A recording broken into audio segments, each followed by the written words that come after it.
No vídeo curto dessa semana aqui no YouTube, eu queria falar dos 5 M's da geriatria.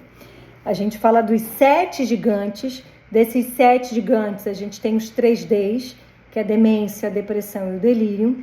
E os 5 M's, esse termo foi cunhado recentemente, onde a gente tem que ter a maior atenção, o maior foco do acompanhamento, do cuidado com a pessoa idosa, da prescrição. E eu vou falar quais são e vou dar a dica de um desses M's hoje, que é o M da mente. O M da mente, que tem a ver com a demência, nosso foco, tem a ver com a depressão, tem a ver com o delírio, mas tem a ver também enquanto saúde mental em relação a como a gente lida também com o processo do envelhecer. Hoje, por exemplo, eu atendi uma senhora de 92 anos que tem uma dificuldade danada de envelhecer. Ela é lúcida, ela tem sim independência, tem sim autonomia, mas diante dos 92 anos, das características do envelhecimento, mesmo saudável, ela tem comorbidades muito leves, uma hipertensão leve, mas que por conta da tensão acaba subindo, mas ela tem dificuldade do processo de envelhecer. Vamos falar da demência, que é um desses M já.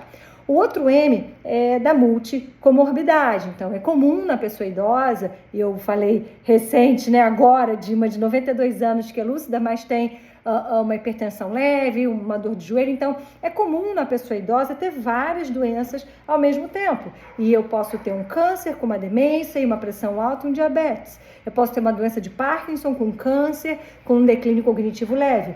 Eu posso ter dislipidemia, depressão e risco de queda. Então, as doenças, elas caminham juntas.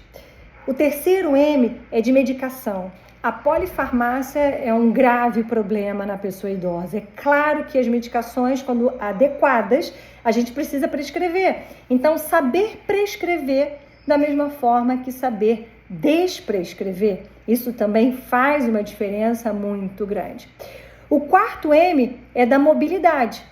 É importantíssimo a gente poder caminhar sozinho, caminhar com ajuda, porque se eu não caminho, se eu não tenho controle de tronco, se eu fico acamada, eu tenho problemas muito maiores. E a gente sabe que a mobilidade, ela está relacionada com a doença cardiovascular e com déficit cognitivo. A velocidade de marcha é um exame que o geriatra faz, que o fisioterapeuta faz, que muitos profissionais da área do envelhecimento praticam, porque a velocidade da marcha tem associação com a doença cardiovascular, tem associação com a demência, com a fragilidade, com perda muscular, com a sarcopenia. Então, o M de mobilidade é importante. E o quinto M é o mais importante. Hoje em dia, falando de medicina centrada na pessoa, medicina centrada no paciente, plano de cuidados avançados, o que é mais importante para você? Se eu, como médica, no atendimento do meu dia a dia no consultório, no hospital, num diagnóstico primário ou acompanhando uma fase final de vida, se eu não souber o que for mais importante para a pessoa, para aquele quem eu cuido e depois para a família, para os entes queridos, para quem ele divide, compartilha da vida e suas vontades, eu não vou conseguir atingir o objetivo que é exercer o cuidado e o tratamento que ele deseja e que ele espera, a expectativa. Então, o que é mais importante para você não é o que é o mais importante para mim. Às vezes, o mais importante para mim é estar com o meu cachorro ou ler um livro, e para você é tomar todas as medicações. Às vezes, o mais importante para você é atividade física,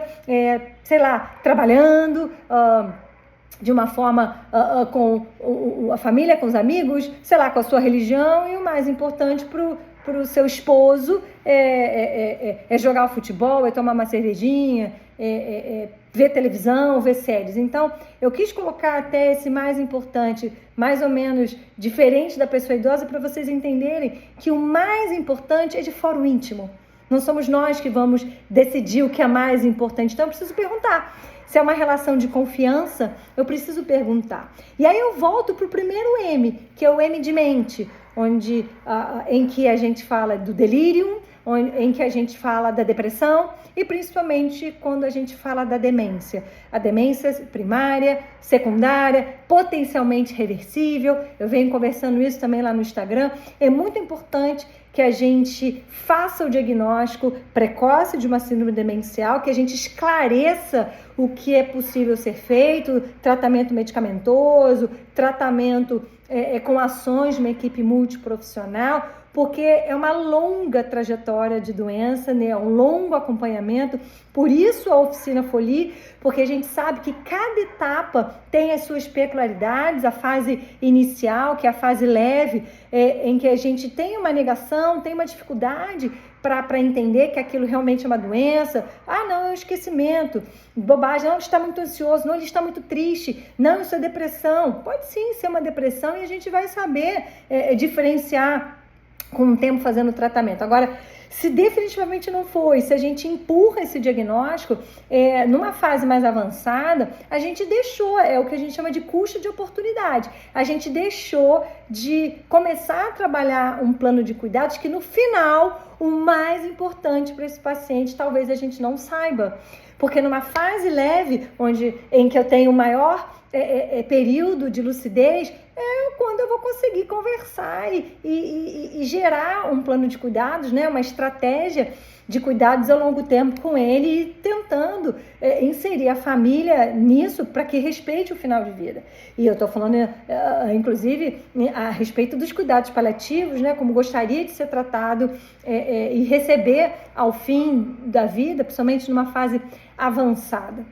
Então, se você que cuida de uma pessoa idosa, né, familiar, se é um cuidador formal, e que acompanha, por exemplo, essa pessoa que envelhece junto e percebe que tem algumas mudanças de comportamento, mudanças de atitudes, quanto mais rápido a gente procurar um médico da nossa confiança para um diagnóstico de uma síndrome demencial, mais rápido a gente vai inserir as ações desse plano terapêutico, e com isso é mais fácil a gente acompanhar e passar por essas gangorras da trajetória de doença de uma forma mais leve, de uma forma em que a gente tenha certeza que está ofertando o melhor cuidado. Porque se eu tenho uma equipe, se eu tenho um médico da minha confiança, se eu tenho um fisioterapeuta da minha confiança, se eu tenho um time de cuidados da minha confiança, fica muito mais fácil, inclusive, o diálogo.